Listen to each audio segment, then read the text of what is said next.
संसद के शीतकालीन सत्र में ग्रामीण रोजगार वाला नया बिल पास हुआ। विपक्ष ने कहा सरकार बिना चर्चा देश हित के मुद्दे दबा रही है।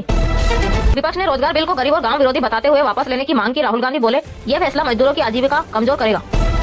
मनरेगा समर्थकों ने आरोप लगाया कि नया बिल मजदूरों की गारंटी आय घटा देगा। सरकार का दावा, नई व्यवस्था से रोजगार के नए अवसर बढ़ेंगे। सत्र के अंत में फ्लोर लीडरों की मीटिंग में बेहतर बहस और संचालन पर चर्चा हुई। अगले सत्र की रणनीति पर भी सभी दलों के बीच विचार विमर्श हुआ। बांग्लादेश में हिंसक विरोध बढ़ने से क्षेत्रीय राजनीतिक तनाव बढ़ गया है। भारत ने स्थिति पर चिंता जताते हुए लगातार निगरानी बढ़ाई है। मध्य प्रदेश के विशेष सत्र में सरकार ने 25 साल का विकास विजन पेश किया। विपक्ष ने इसे कागजी घोषणा बताया और जमीनी हकीकत पर सवाल उठाए।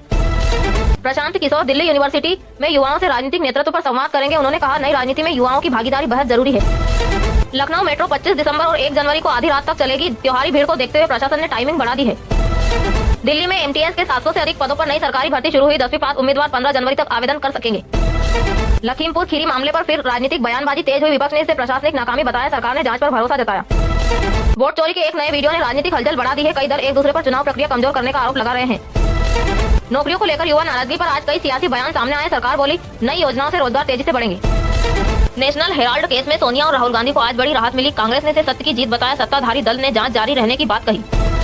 आज 24 कैरेट सोना 13,418 रूपए प्रति ग्राम और 22 कैरेट सोना 12,300 रूपए प्रति ग्राम पर स्थिर रहा। चांदी 214 प्रति ग्राम रही। कीमतों में हल्की बढ़त दिखी। दिल्ली एमटीएस भर्ती ने 10वीं पास छात्रों के लिए नया अवसर खोला है। सरकारी नौकरी चाहने वाले युवाओं में आवेदन को लेकर उत्साह है। बांग्लादेश की तनावपूर्ण स्थिति पर भारत ने गहरी चिंता जताई है। भारतीय मिशन की सुरक्षा बढ़ाई गई है और हालात पर निगरानी जारी है। उत्तर भारत में कड़ाके की ठंड और शीतलहर जारी है। दिल्ली एनसीआर समेत कई राज्यों में तापमान सामान्य से नीचे पहुंचा। यूपी में अगले 2 दिनों तक घने कोहरे की चेतावनी जारी है। हाईवे पर विजिबिलिटी कम होने से यात्रियों को सतर्क रहने की सलाह दी गई है। ठंड बढ़ने से सर्दी खांसी और सांस की समस्याओं के मामले बढ़ रहे हैं। डॉक्टरों ने बच्चों और बुजुर्गों को विशेष सतर्कता बरतने की सलाह दी है। कन्नड़ फिल्म द डेविल ने रिलीज के 9वें दिन 25 करोड़ का आंकड़ा पार कर लिया। दर्शकों की प्रतिक्रिया मिली जुली है, लेकिन कमाई स्थिर बनी हुई है।